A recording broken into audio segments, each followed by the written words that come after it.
asked me about Bitcoin in February of 2020, I would have said, what? No, it's not for me. I don't get it.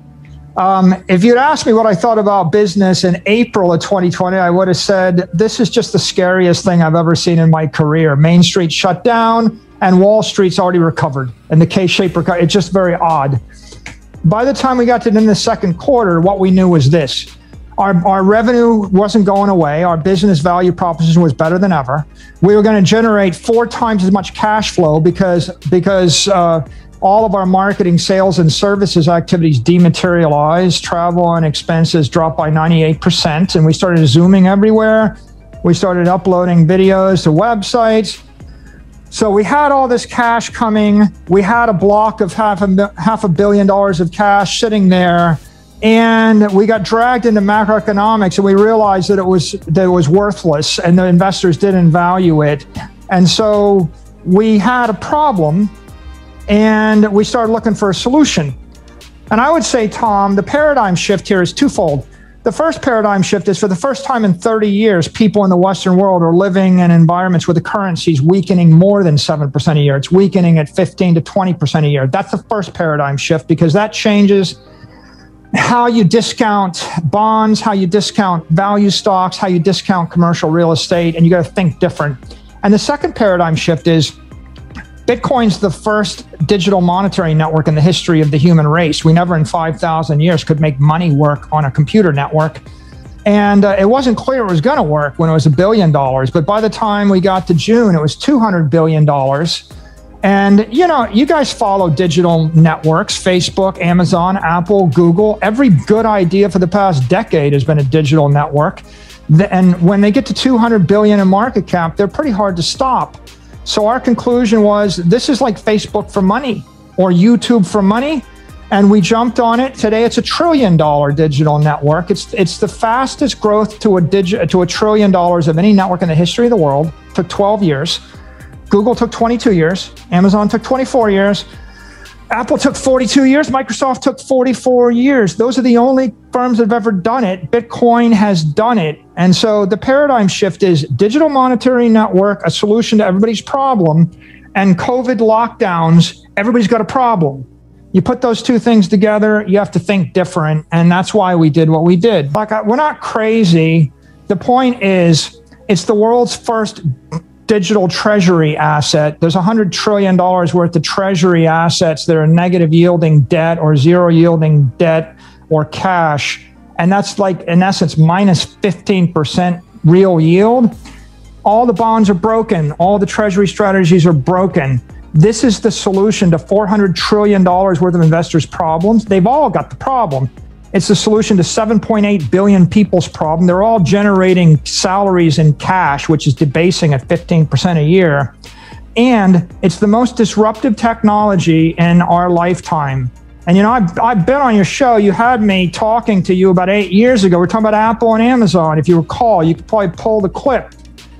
I invested $50 million in Apple and Amazon 9 years ago. I made $500 million off of it. It's a 10-bagger. Not that hard. I'm not proud of it. All I did was buy these digital networks when 99% of the people didn't agree with me, when they were unstoppable, and I waited. And I swore to myself, if I ever saw another one, I wouldn't just do it personally. I would put my company into it. So we ran into the biggest crisis of our career in 2020. I had $500 million in capital. I saw a digital network, which I think is 100 times better than Google or Facebook. It's Facebook for money. Well, the most important thing to know is that although people call it a cryptocurrency, it's not. It's crypto asset. Money has two flavors. It's got the medium of exchange currency element, and it's got the store of value asset element. Bitcoin is a great store of value, digital gold. What's the addressable market? $100 to $200 trillion.